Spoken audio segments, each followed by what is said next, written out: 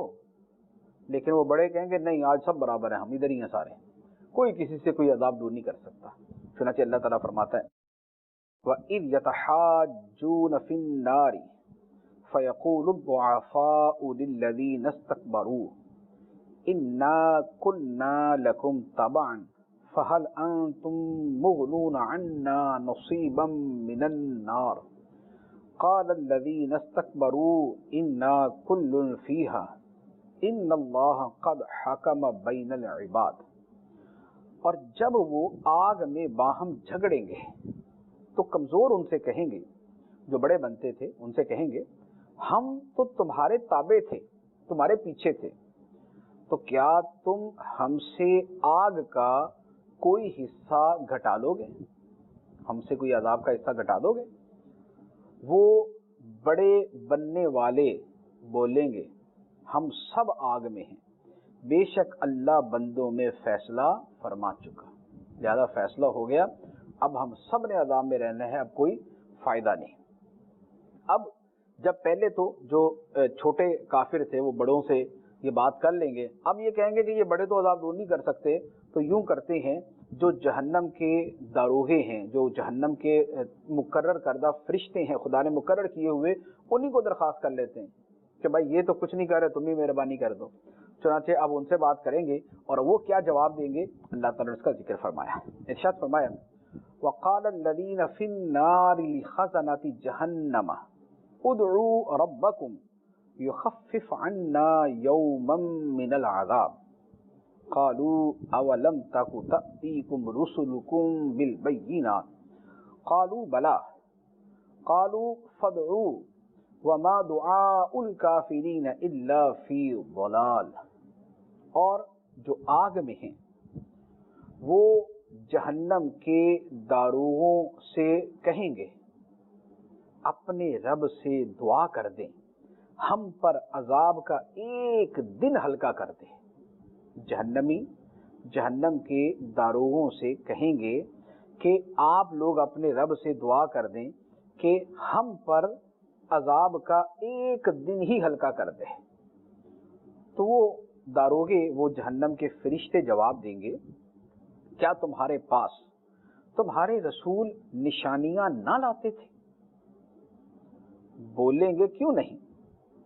تو فرشتے کہیں گے تو تم خود ہی دعا کر لو، اور کافروں کی دعا نہیں مگر بھٹکتے پھرنے کو، یہ ہوگا ان کا انجام کہ جہنمی فرشتوں سے کہیں گے کہ ہم تو کچھ نہیں کر سکتے، ہماری تو کوئی نہیں سنی جا رہی، آپ ہی اللہ تعالیٰ سے دعا کر دیں، اللہ تعالیٰ ہمارا عذاب جو ہے وہ کم کر دے، زیادہ نہیں تو چلے ایک دن کا ہی عذاب تھوڑا ہو جائے، ایک دن کا عذاب تھوڑا کر دے۔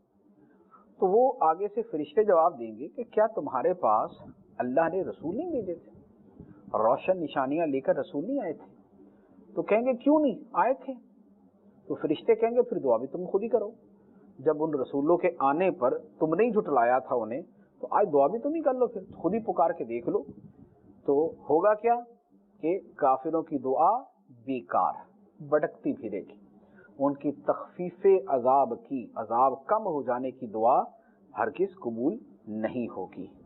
اب اس کے بعد اللہ تعالیٰ رسولوں اور اہل ایمان کی دنیا و آخرت میں مدد کے حوالے سے ارشاد فرماتا ہے، فرمائیں اِنَّا لَنَنصُرُ رُسُلَنَا وَالَّذِينَ آمَنُوا فِي الْحَيَاةِ الدُّنْيَا وَيَوْمَ يَقُومُ الْأَشْهَادُ، بے شک ضرور ہم اپنے رسولوں کی مدد کریں گے اور ایمان والوں کی دنیا کی زندگی میں، اور جس دن گواہ کھڑے ہوں گے۔ اللہ تعالیٰ نے فرمایا کہ ہم ضرور اپنے رسولوں کی مدد کریں گے اور ایمان والوں کی اس دنیا کی زندگی میں بھی اور آخرت کے دن میں، جس دن گواہ کھڑے ہوں گے، گواہی دیں گے، کہ رسولوں نے اپنا پیغام پہنچایا، انہوں نے دعوت دی۔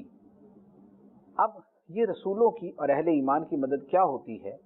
ایک تو ان کی مدد کی یہ صورت ہوتی ہے کہ اللہ تعالیٰ انہیں استقامت عطا فرماتا ہے۔ چنانچہ رسول تو کبھی بھی استقامت سے نہیں ہٹتے، اور وہ جو ان کے ساتھ سچے ایمان والے ہوتے ہیں اللہ تعالیٰ انہیں بھی استقامت دیتا ہے۔ تو یہ استقامت خدا کی مدد ہے۔ دوسرا یہ ہوتا ہے کہ رسولوں کا پیغام بالآخر غالب آتا ہے اور اس کے مد مقابل مغلوب ہوتے ہیں۔ خواہ اس رسول کا پیغام اس کی ظاہری زندگی کے اندر ہی بھرپور طریقے سے غالب آ جائے، یا اس کے غلبے کی ابتدا ہو جائے اور پھر بالآخر وہ پھیلتا جائے اور وہ پورے طریقے سے غالب آ جائے، تو اللہ تعالیٰ اپنے رسول کو ظاہری اعتبار سے بھی غلبہ دے کے ان کی مدد فرماتا ہے۔ اور سچے ایمان والوں کو بھی جو ڈٹے رہتے ہیں خدا کی دعوت دینے پہ، خدا کا دین پھیلانے پہ، اگرچہ ظاہری اعتبار سے کبھی اونچ کبھی نیچ، کبھی نشیب کبھی فراز، کبھی بلندی کبھی پستی، یعنی کبھی کافروں پہ غالب آ گئے، کبھی ان سے کسی جنگ کے اندر مغلوب ہو گئے، لیکن بالآخر اللہ تعالیٰ ان ایمان والوں کو غلبہ دیتا ہے، وہ غلبہ پاتے ہیں، ان کا پیغام بھی غلبہ پاتا ہے۔ تو اللہ تعالیٰ اہل ایمان کی اور رسولوں کی ضرور مدد فرماتا ہے، دنیا کے اندر بھی اور آخرت کے اندر تو بڑی واضح مدد موجود ہی ہے۔ اب روز قیامت کفار کا انجام کیا ہوگا؟ ارشاد فرمایا یوم لا ينفع الظالمین معذرتهم ولهم اللعنۃ ولهم سوء الدار، جس دن ظالموں کو ان کے بہانے کچھ کام نہ دیں گے اور ان کے لیے لعنت ہے اور ان کے لیے برا گھر۔ ظالم کافر، ظالم سے مراد یہاں پر کافر کے جو اپنی جانوں پر ظلم کرنے والے ہیں، ان کے لیے ان کے بہانے قیامت کو فائدہ نہ دیں گے، ان کی معذرتیں، ان کی عذر خواہیاں کہ وہ یہ ہو گیا تھا، وہ اصل میں یہ پرابلم تھی، وہ مجھے بات ہی سمجھ نہیں آئی تھی پوری طرح، وہ جو رنگ برنگی باتیں کریں گے کہ قیامت کے دن کام نہیں آئیں گے، ان کے لیے لعنت ہے اور ان کے لیے برا گھر ہے۔ اب اس کے بعد اللہ تعالیٰ نے بنی اسرائیل کو موسیٰ علیہ السلام کی رہنمائی فرمائی اور بنی اسرائیل کو اللہ کی کتاب کا وارث بنایا۔ اللہ تعالیٰ نے اس کا ذکر کیا اور پھر تورات کے اوصاف بیان کیے۔ اس بیان کرنے کا مقصد کیا ہے؟ اس کا مقصد یہ ہے کہ جیسے موسیٰ علیہ السلام کو کتاب ملی، ہدایت کا ان کو جو ہے منصب دیا گیا اور ان کے لوگوں کو وہ کتاب موسیٰ علیہ السلام کے ذریعے ملی، اے مسلمانوں تمہیں بھی تمہارے نبی کے ذریعے کتاب اور ہدایت ملی ہے، لہذا اپنا طرز عمل تم درست رکھنا۔ چنانچہ ارشاد ہوتا ہے وَلَقَدْ آتَيْنَا مُوسَى الْهُدَىٰ وَأَوْرَثْنَا بَنِي إِسْرَائِيلَ الْكِتَابَ هُدًى وَذِكْرَىٰ لِأُولِي الْأَلْبَابِ، اور بے شک ہم نے موسیٰ کو رہنمائی عطا فرمائی اور بنی اسرائیل کو کتاب کا وارث کیا، عقل مندوں کی ہدایت اور نصیحت کے لیے، عقل مندوں کی ہدایت کے لیے اور نصیحت کے لیے۔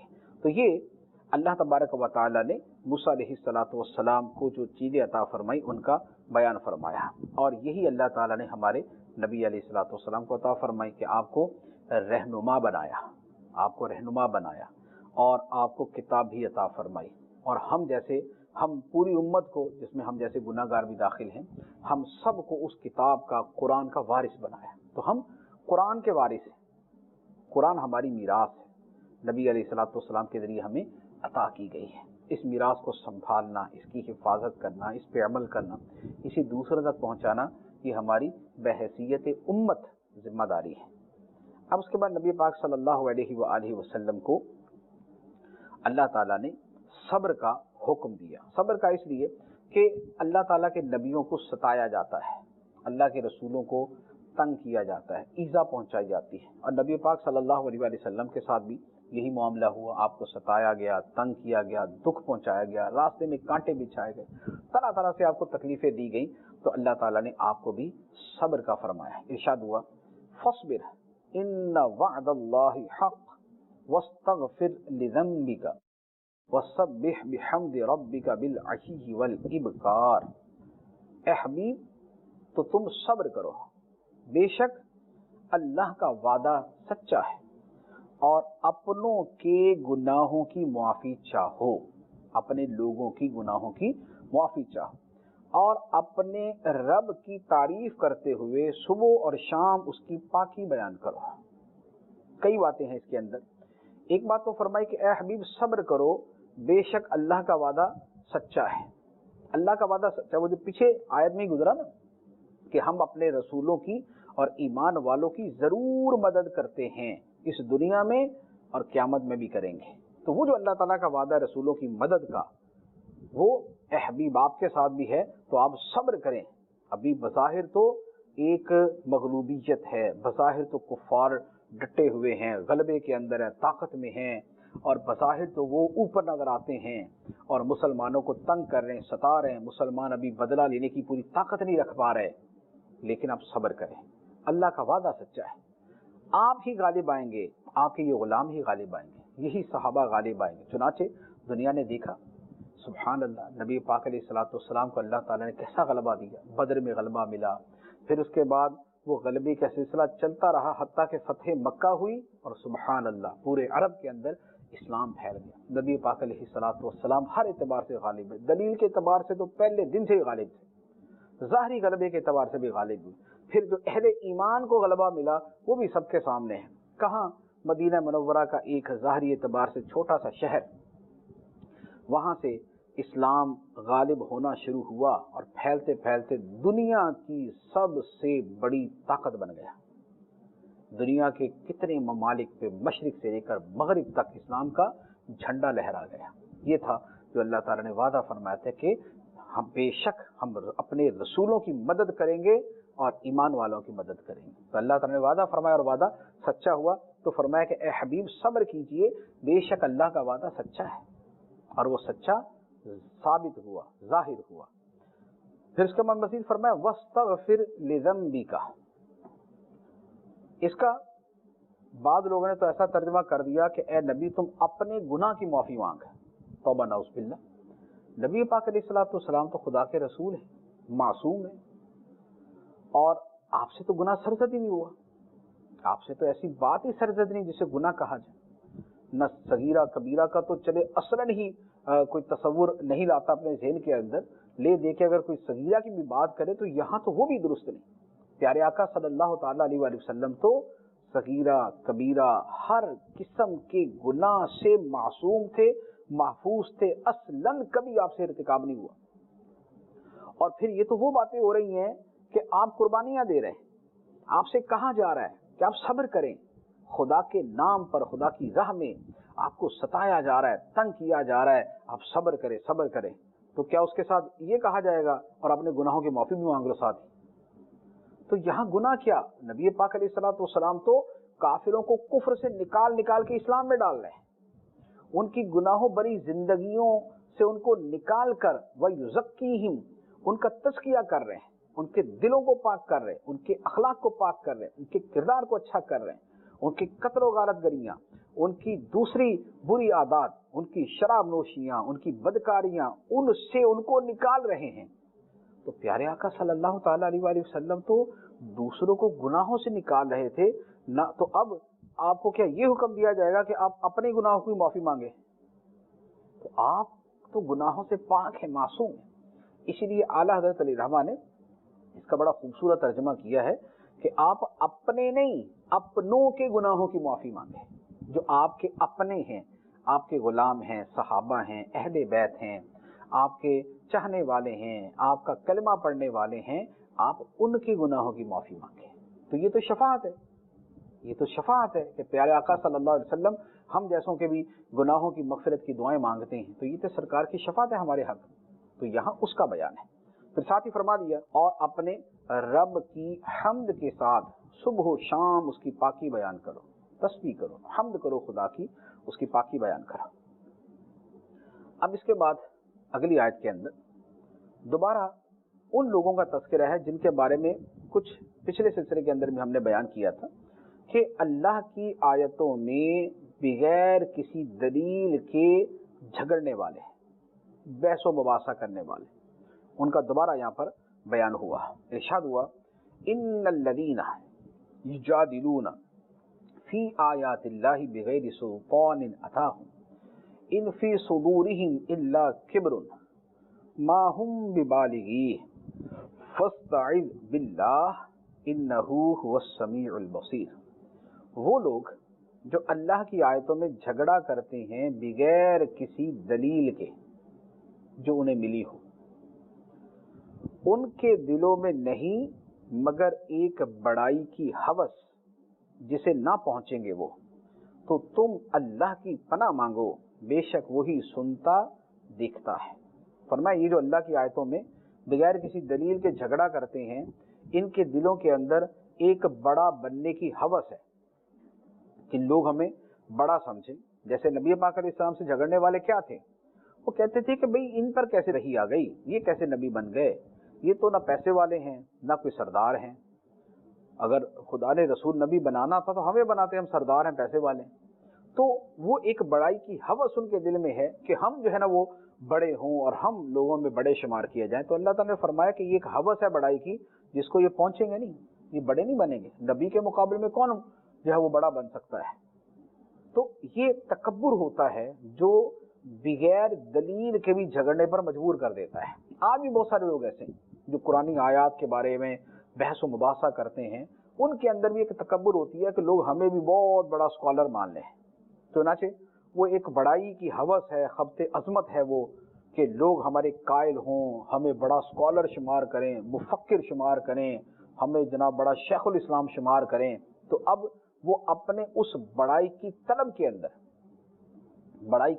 اندر وہ بڑے کھلے جملے بول رہے ہوتے ہیں کہ جو میں سمجھا نا کوئی اور نہیں سمجھا، 1400 سال سے آیات کا مطلب آج تک غلط ہی سمجھتے آئے، میں صحیح سمجھا۔ صریح الفاظ میں نہیں بول رہے ہوتے، بات تو بول بھی دیتے ہیں، لیکن اکثر و بیشتر جو ہے وہ اس طرح کے بولنے والے وہ گما پھرا کے بول رہے ہوتے ہیں۔